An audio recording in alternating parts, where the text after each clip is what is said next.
1, 2, Freddy's coming for you. Nightmare on Elm Street came out of a series of articles in the LA Times, if I'm not mistaken, starting in, I would guess, in the late 70s.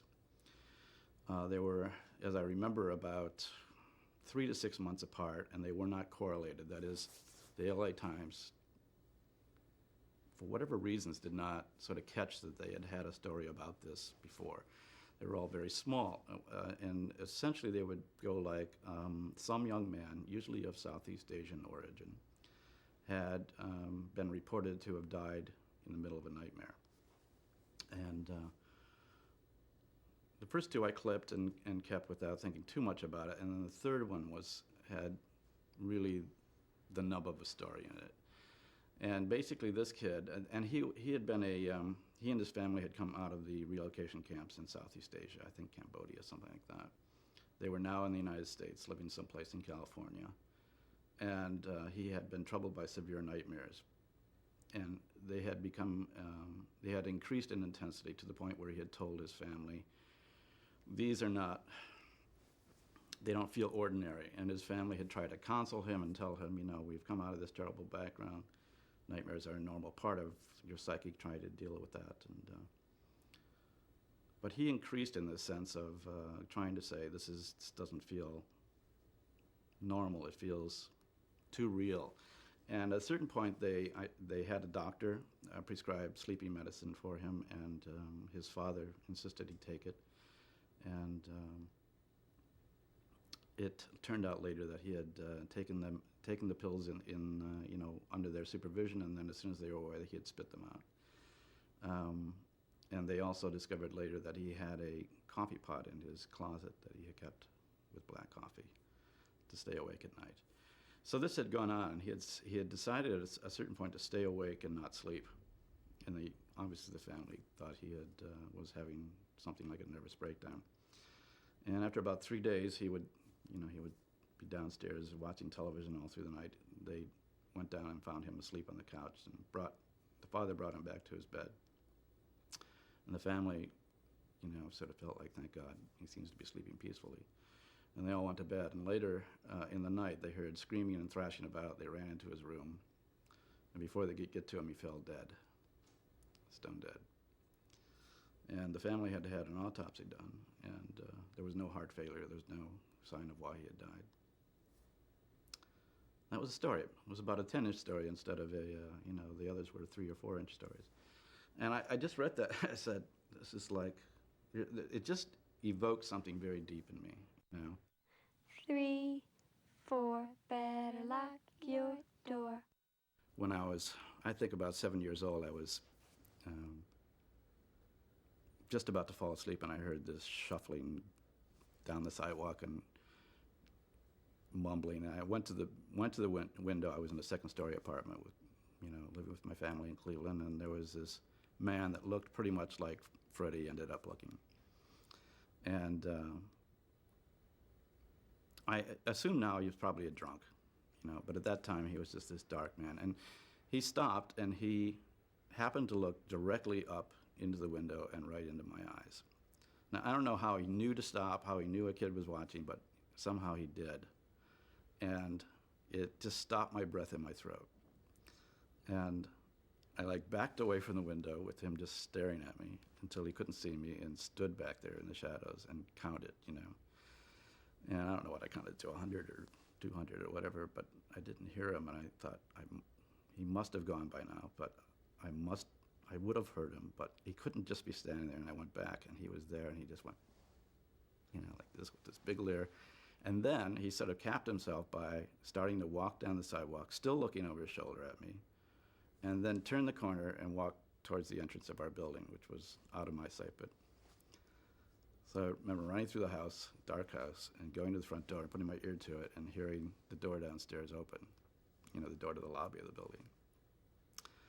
Whereupon I woke up everybody in the house, you know, everybody in the apartment, and my brother went down with a baseball bat, and by the time I had awakened everybody in the stir, this guy had disappeared. But that memory became the essence of Freddie. because that guy, whoever the hell he was, enjoyed scaring the shit out of a kid.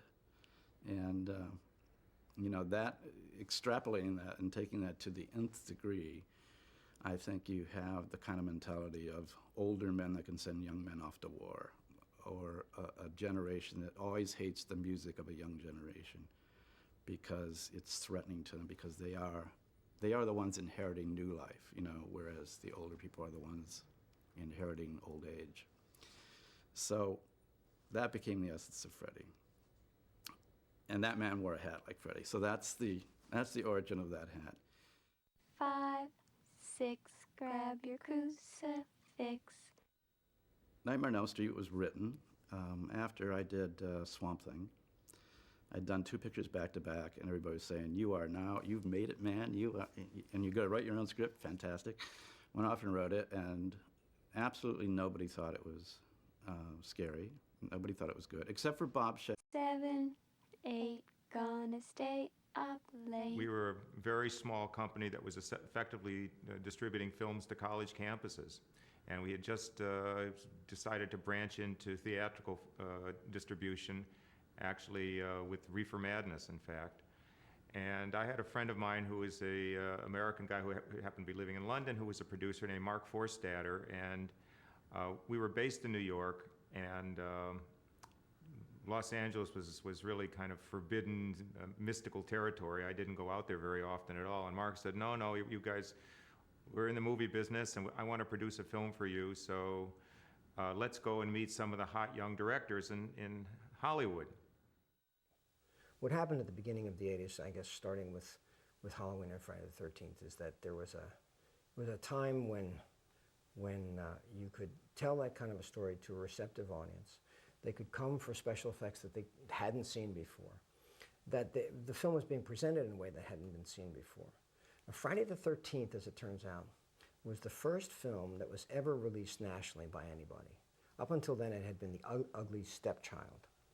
And films were things on big budgets that had stars and could be shown to anybody or any place. And in 1980, Frank Mancuso, who was running distribution at Paramount, said, I want to take a shot on this one. He just got a big kick out of it, had a hunch, and basically he bet his whole career on whether or not Friday the 13th would work. It had never been done before. It went through the roof, and suddenly everybody said, whoa, let's start doing that. And they made more Friday the 13th. They made more Halloweens. Wes had for 3 or 4 years been nursing this notion of trying to do a horror film that involved dreams interacting with real life. I remember telling him, I said, Wes, I don't think anybody's ever going to buy into that. You think anybody's going to? And he said, absolutely, I know it can work. I said, geez, I don't know. He says, no, I know it can work. And as it turned out, Bob Shaye was the only one who really got it and really believed in it. Bob Shaye, who I had met through, I forget, a mutual friend in New York. We had shaken hands, and he had said, I like your films. At that time, it was, I think, Last House and The Hills of Eyes that he had seen.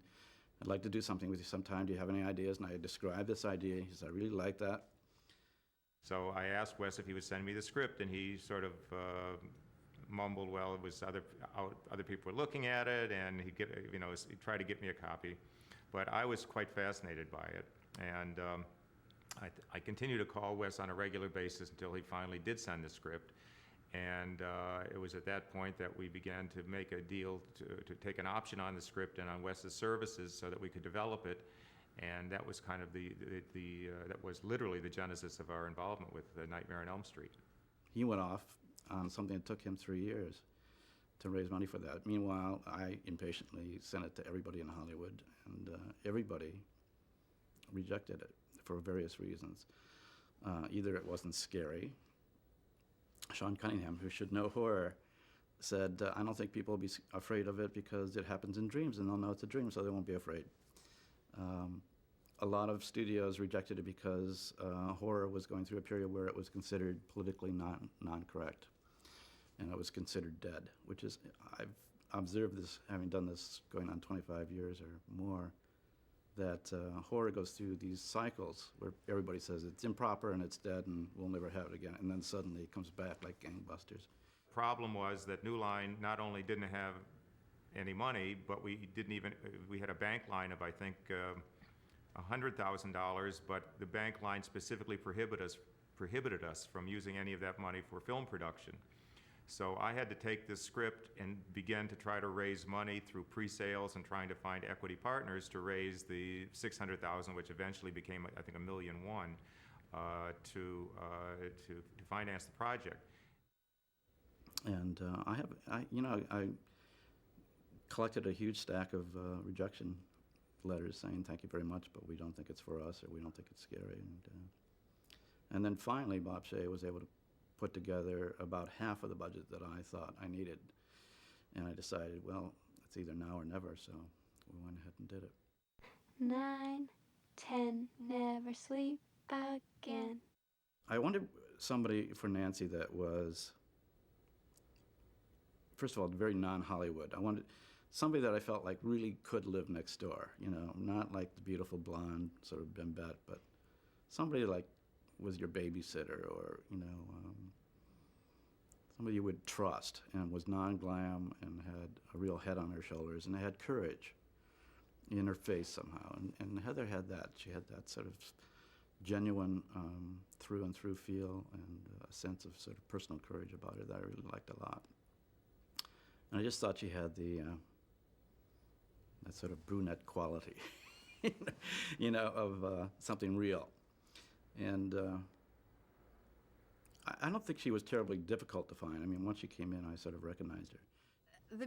The beginning of these films for me was, I believe it was my second audition for the film. I went to a casting office in Hollywood, and it was very crowded. It seemed like 12 or 15, young women, and we were each going in one by one, and I got to go in with Amanda Wes, and we went in together, and I read for Wes, and I remember during the reading, I was just compelled to make my fingers into this shape and say, it was just a part in the dialogue where I'm describing my dream, and I just had this little claw that just became alive somehow, and I think Wes really liked that, and he let everybody go except for me, and he came out and he said, "I'd like you to know that I'd like you to be Nancy," and that never happens in Hollywood. They always have your agent call your people, and it's never like that, and that's the kind of man Wes was. He's so, I just felt like he and I started out on a very strong footing because he was so open and warm, and for an actress to be told at the audition that you're going to work, I mean, it was a great day. I went right to the gas station and went to full service, which is what I always do when I get a part. I always feel like, I'm going to make it.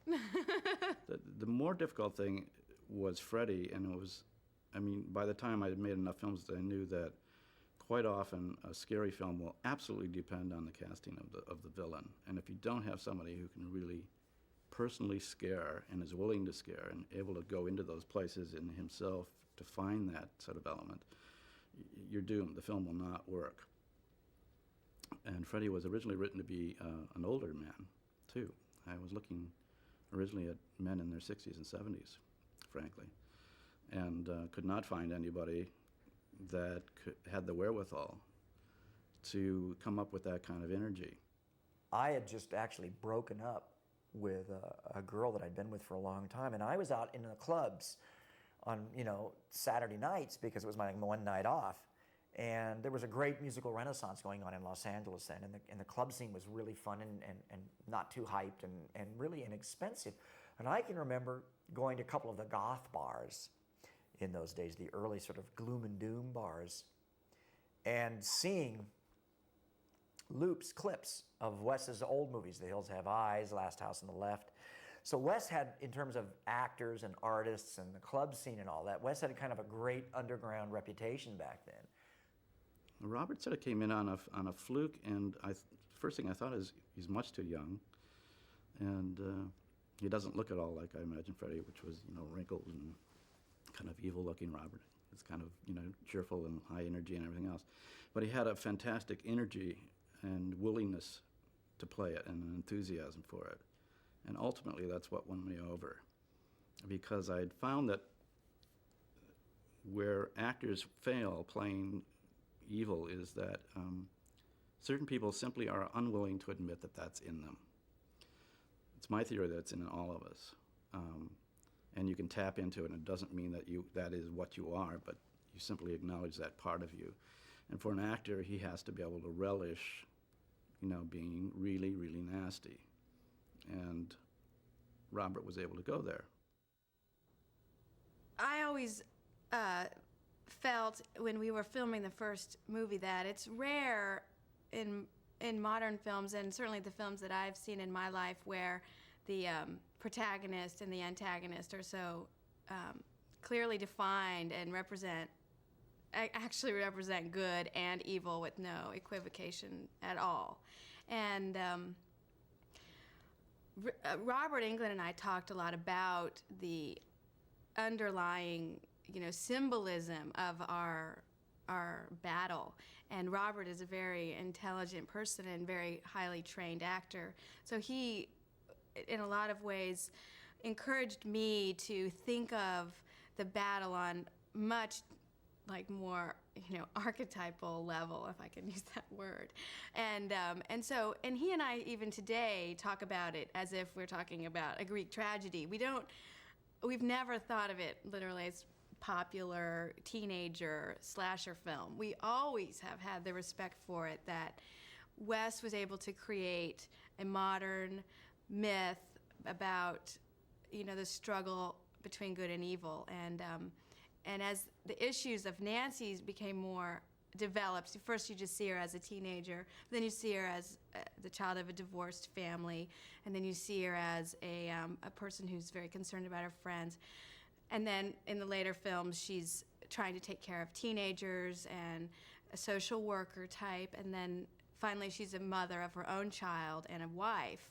She, and we often, Wes is very, I think, concerned that her story was always toward the good and what our ideals and virtues are all about in our society. And we always talked about those things.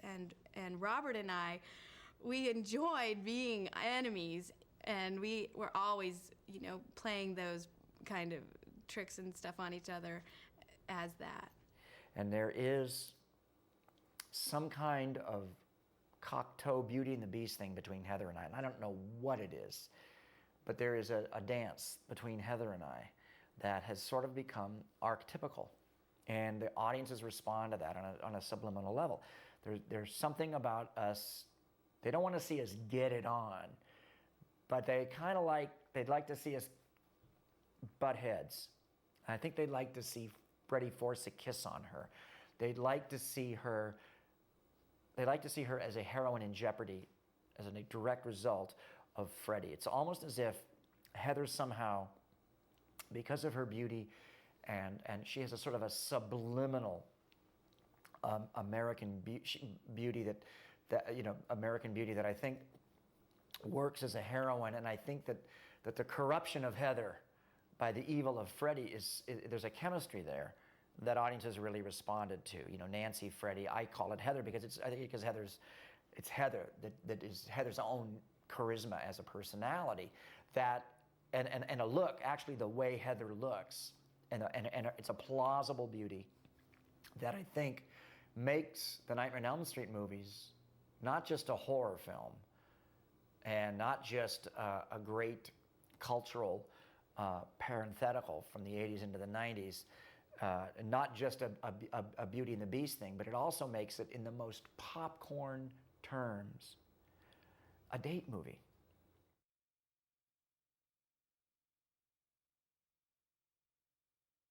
I wanted Freddie to be able to shape change, because I was aware in mythology that was an important thing, and I thought at times he should be able to get out of the symbology of his own body into something greater.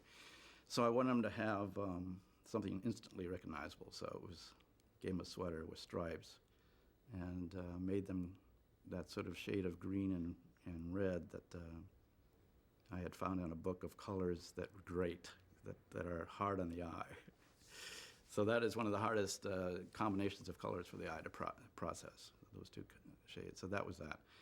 And then it was like, all right, so what weapons does he have? What weapon does he have? And, you know, by that time, there had been a lot of films with a lot of specialized weapons and chainsaws and butcher knives and everything else. And I said, okay, you're looking for something that is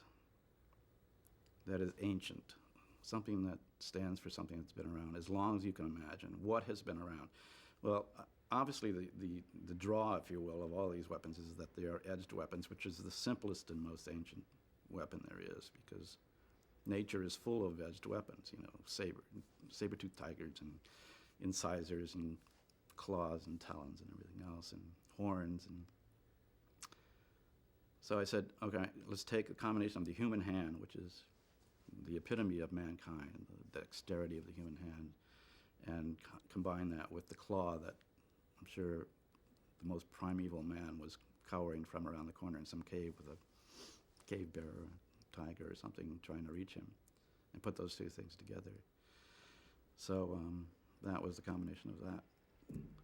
And that kind of makes up Freddy, I think. You know, that was the basis. And then putting him basically in the labyrinth, in the Hades, in the hell of a boiler room, was just to put him in that kind of mysterious, dark place that's underneath what society gives to kids at his school. Probably the reason they've never replaced me is probably because of the walk and the body language of the character, which is all me. And I brought it, and there's a lot of reasons for it, and Wes certainly encouraged it and liked it. But you know, the makeup design, for instance, is really, a lot of that goes to Bob Shaye and to Wes Craven and to Dave Miller sitting around. I can remember going in and being part of those sessions and listening, and things were discarded and things were retained and some things didn't work. I know Bob Shaye had always wanted Freddy to look more melted, and he really wanted flanges of melted flesh and stuff, which is actually, scientifically correct to the way burn victims do look for a while. But it does look great when you move and it becomes backlit. But it also, when you move, it can also become silly a little bit. It looks a little dangly, and it's like an actor who moves and his hair and after he stops moving, his hair keeps shaking. It kind of looks a little silly sometimes. So then it became a factor of how do we make him look old, and how do we... And so we sort of, I think, it just really emphasized the scarring as a much more outlandish element of his. And it added to the mask-like quality of it, too, which I thought was good. Jim Doyle, the special effects guy, brought me in on the first Nightmare on Elm Street and had me meet with Wes Craven. And Wes took me to lunch. Very nice guy, more like a college professor than a director. And he just basically, discussed the film and his concepts for Freddy, and just basically explained he's a burned up figure. He should be really scary looking, and you should see a lot of muscle under his skin, with open sores and holes, and really disgusting to look at. He said he was going to light it very dark, so everything should be like overly done, so you can really see it well. And one night I was eating pizza in a pizza parlor and was just kind of playing with the cheese with my fork. It was a pepperoni pizza, so I was kind of rearranging the cheese around the pepperoni, and I thought, this looks good. So instead of eating it, I just took it home and and used that as a guideline for creating Freddy's face.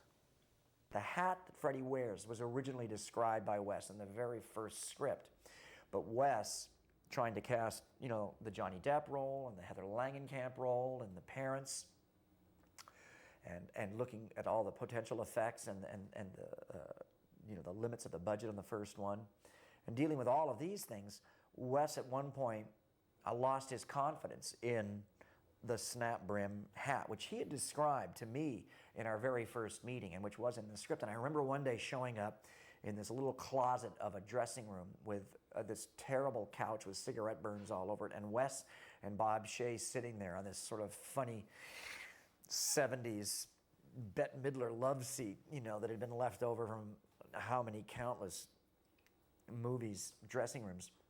And the two of them sitting there on the broken springs of this thing, kind of sunk in because they're both big guys. And me changing hats, and it was like a Laurel and Hardy routine, you know, or an old vaudeville routine. And I had to put me paperboy hats on, and caps, and all these different hats, and they were all ludicrous. And I remember I had fought for the original snap brim hat and wanted it distressed and soiled and frayed. And it was Wes's original vision, but he had kind of lost confidence because he had so many other decisions to make, and he was being, I don't know whether it was wardrobe that led him astray or what, but I remember like knowing, you know, Wes, you got to stick with this is right. This original vision of yours that you described to me on the first interview, and it's in the script, this is right, this is really, he needs this. And I think I said something like, well, we can hide an eye under it. You know, we can always hide one eye, and that'll be good. We can get the light underneath, or we can catch the light in this eye, and we can, you know, there's a lot of makeup and effect, and we'll hide, and we can reveal the bald head, then we'll have that reveal potential. And after a while, after several of the Nightmare movies, I really liked playing him bald, because that was such a great, this is before we had every goddamn villain in low-budget horror movies or in action movies. Now we always have to have an obligatory bald guy with one earring now. But way before that, way before you had one guy with a contact lens with a head shade, which is all, as far as I'm concerned, an echo of Freddy, even up to the heights of quality of Martin Scorsese and his remake with Mr. De Niro, you know, of Cape Fear. I see echoes of Freddy in that climax, and I see this influence a lot. And, you know, imitation is the sincerest form of flattery, even if it's subconsciously. But this was the first time you had a bald, melted villain, you know, that could reveal that. And so that whole design element in the hat and the body language, I take kind of credit for at least maintaining the hat. There was a nose, an upper lip piece, separate cheek pieces, a forehead piece, and then the back of the head piece. I don't know, I've lost count now. But there was a separate ear because it was supposed to look like his ear was burned off. So his real ear was under the appliance and the fake ear was on top. So there was like a lot of holes in it. So when it was backlit, you could see light through it. And they were all just pre-painted. So when I got on set, it'd be easy to just blend them together with makeup around the seams. So the whole process it started out taking about 3.5 hours to put on, which is a long time to sit in the morning. He would fall asleep sometimes, and I just wake him up when I was done.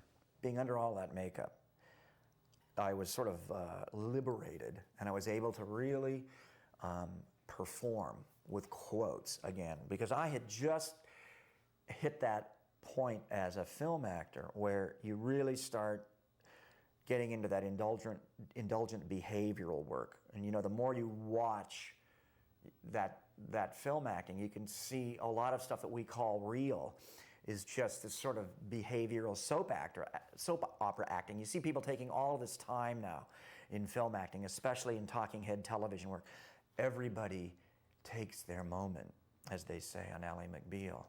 And that's not how people are in real life. People talk a mile a minute. They're on their cell phones. They're overlapping. They're interrupting each other like Italians do. They're doing those parentheticals. And what Freddy did for me was I was able to physicalize, move differently than Robert Englund could. I was able to pose, you know, kind of like, you know, music videos has embraced that kind of posing kind of thing again. I was able to make myself look bigger than I am. I was able to make myself look tougher than I am. I was able to play myself older than I was when I began Freddy, certainly. I changed my voice for the role. And every once in a while, I was able to use that clown element, as you suggested, the cruel clown, kind of mixing that kind of vaudeville energy with a kind of sadistic, you know, undercurrent, which was really fun to do.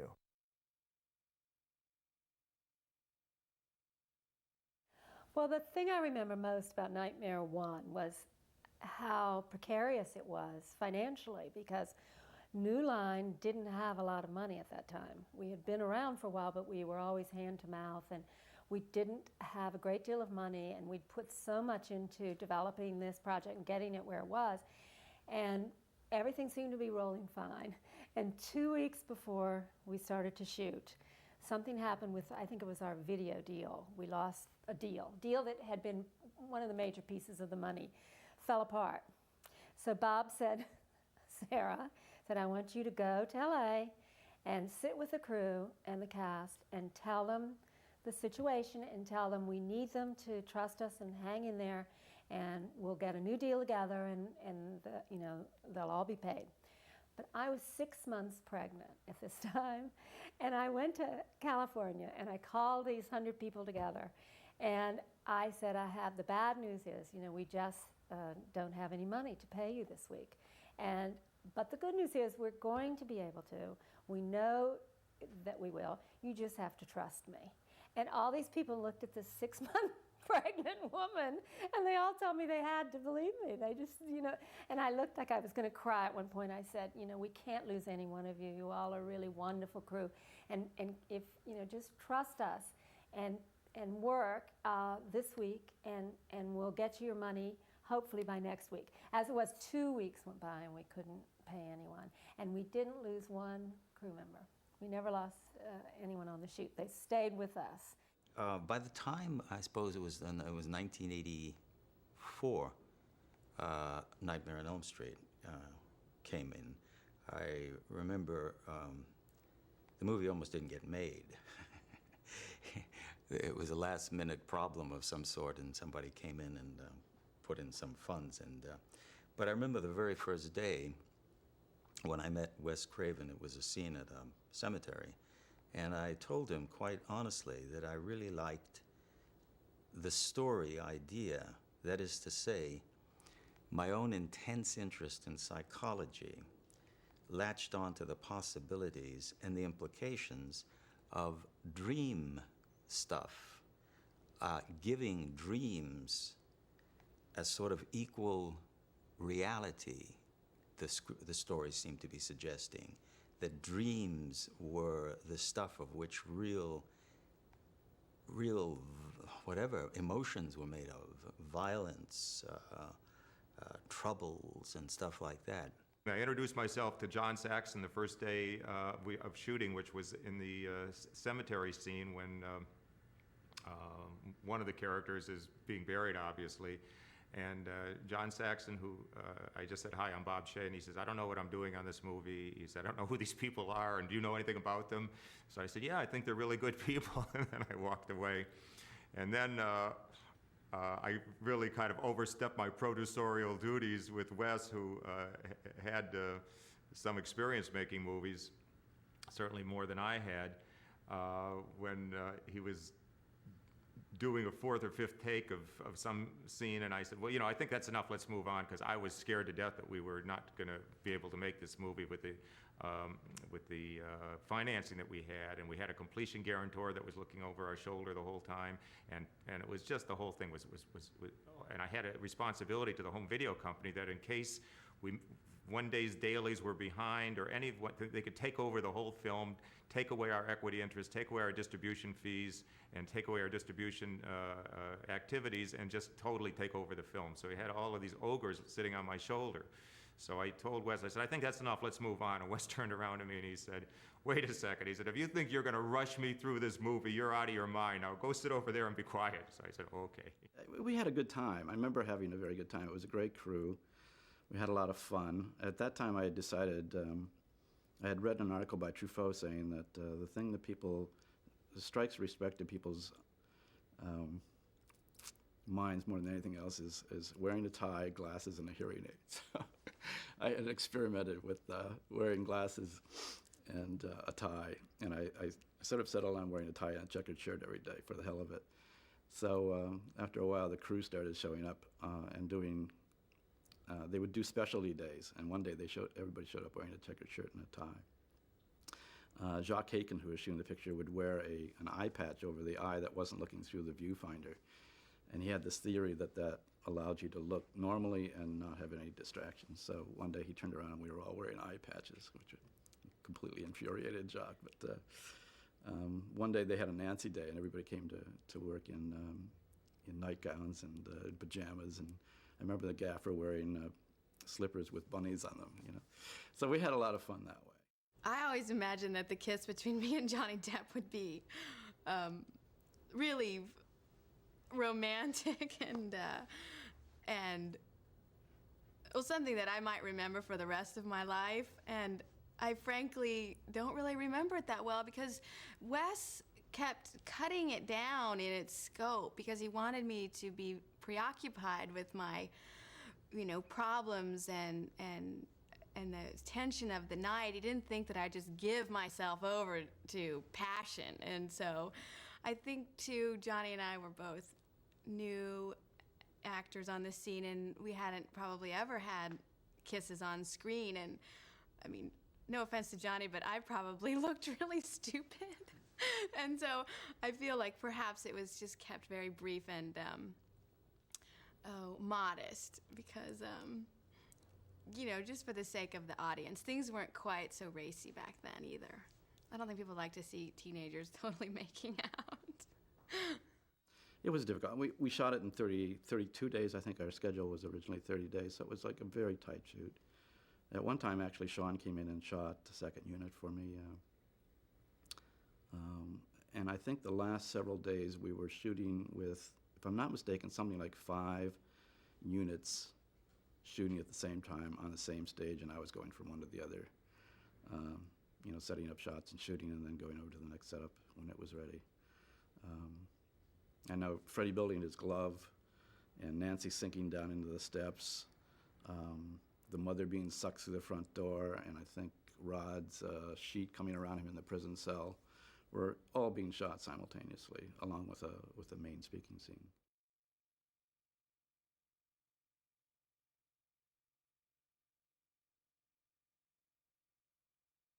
I was looking to try to get some money for the company, and we thought, well, maybe we should not distribute this movie, but maybe we should just sell it to an international distributor and to a domestic distributor. And our lawyer at that time was a guy named Michael Lynn, who I'd gone to law school with, who subsequently is now president of New Line, but at that time he was our outside lawyer, and he was also Sean Cunningham's lawyer, and he had sold Friday the 13th to Paramount. So he called me up and he said, listen, I think that you got a good movie here, but I bet you I could get you $2 million or $3 million for it from Paramount. And the film cost $1.1 million. I was looking at a $900,000 profit, even though we had to share a lot of it with a great deal of it with our investors. It would at least get us out and get us to move on to something else. So we set up a screening for the film for Frank Mancuso, and who was then head of Paramount, and their whole marketing department. It was on a Saturday morning. And we had been trying all kinds of different endings to the movie, and tried one and then the other and a third, and finally we came up with one ending that seemed to work the best. So they wouldn't let me sit in the screening room, but I was with the editor in the projection booth while we're showing the film to these Paramount executives. And they would let the editors, by the way, sit in the screening room just because he was doing the mixing, because we couldn't afford to get a mix, even though it was double system, which means the sound and the picture were separate.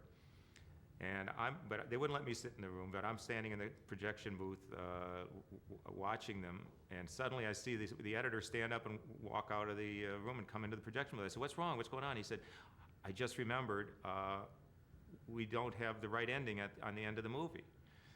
And the ending we have is one that we really tested the worst of all of the endings. So I said, oh my God, what are we going to do? He said, well, the ending's across the street in the editing room.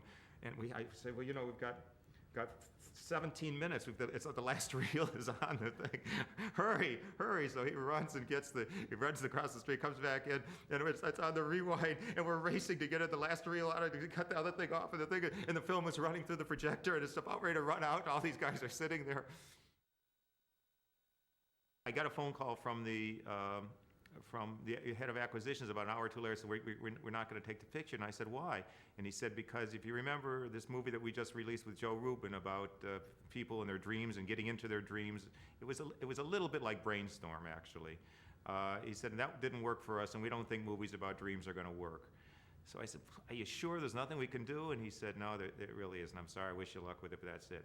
So this is one of the great turndowns of all time. Every time I see Frank Mancuso, I tell him, you saved me many, many millions of dollars by, by peeing on my leg, and I don't mind for a second. I really appreciate it. Thanks for the turn down. But I swear to God, it wasn't until I saw Nightmare all put together that I realized what Wes had always known, is how strong it could be and what a good, fun movie it could be. But it was really up to just the two of them, or the only two that I knew, that really got it from the get-go. Actually, we knew we had a hit when we had a screening in Baltimore, and John Waters called us afterwards, and he had just gone to see it because John goes, actually no, it was the opening day, and John Waters went to the 10 a.m. show on opening day in Baltimore. And he called us up and said, you've got a hit. And John knows, John sees all of these movies, and he knows what works and what doesn't, because he has a real sense of authenticity. And he felt this was real and the kids would relate to it.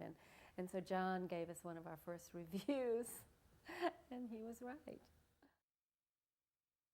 Rachel's box office computer. Nightmare 1 cost about $1.8 million and made, I believe, about $18 million, but it may have made closer to 20.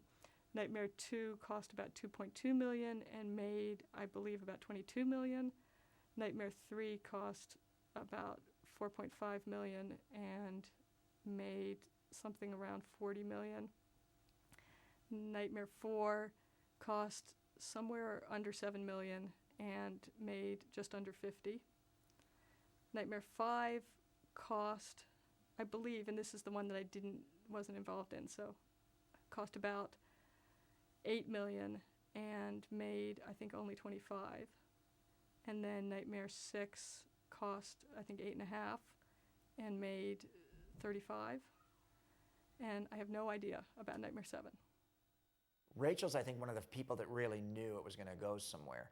And I think Bob's, had different theories over the years. Robert Shaye from New Line, I think, he's been proud of it and a little embarrassed and everything, and it's sort of like, his bastard cousin, this Freddy Krueger thing that he's created, And I think Sara kind of always looked at it as one of a group of things, but Sara always was sort of like the den mother, because I can remember like when the craft services got better, it usually meant that Sara was around and things like that. But they're really the people that witnessed every moment of it, the entire genesis. Wes was off doing wonderful projects like Serpent and the Rainbow and creating other things for years, and then he'd come back. But Wes was, gone for a while and came back, and then gone for a while and then came back. But those are the people that were really always there. Bob saw early on the sequel possibilities of it, and he wanted at the end to have something where Freddy was. The script had Nancy coming out on her front porch with her mother at the beginning of the new day, and it was foggy, and her friend showed up in a school bus, and Nancy got in the bus and drove away into the fog. He didn't quite know whether it was all a dream or what. Bob wanted Freddy to be driving the bus. And my feeling was that completely refuted sort of the victory of Nancy, that she had beat Freddy, and she had faced the demon. And to make that some sort of a hook for a sequel, first of all, would be kind of demeaning to the film, and I think kind of subvert what the character had achieved. And we did argue about that, and we argued vehemently about it. I don't think we ever screamed on the set. I'm not a screamer. I don't think Bob. Well, he's not a screamer with me. We've never had a screaming fight. And we did sort of strike a compromise where we devised a shot of a car that had the stripes of Freddy on its convertible roof, and the kids showed up in a car instead of a school bus, and when they all got in, the top came down, and they drove away sort of under the power of the car, and the mother was sucked into the door. It was always something that I hated afterwards. At the same time, I felt I must say, a profound sense of gratitude and that I owed Bob, because, I mean, it was so clear-cut to me that he was the only person that I could find in the world that had the vision and the wherewithal to raise the money for that.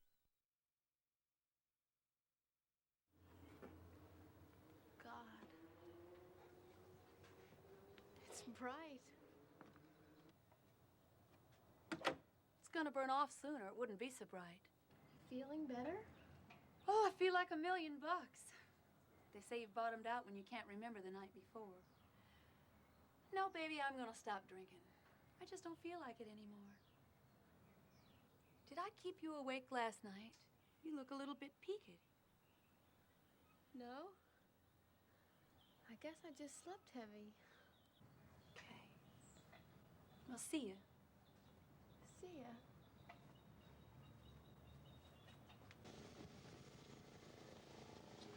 You believe this fog? Oh, I believe anything is possible. You're looking good, girl. Bye! Bye, Mom.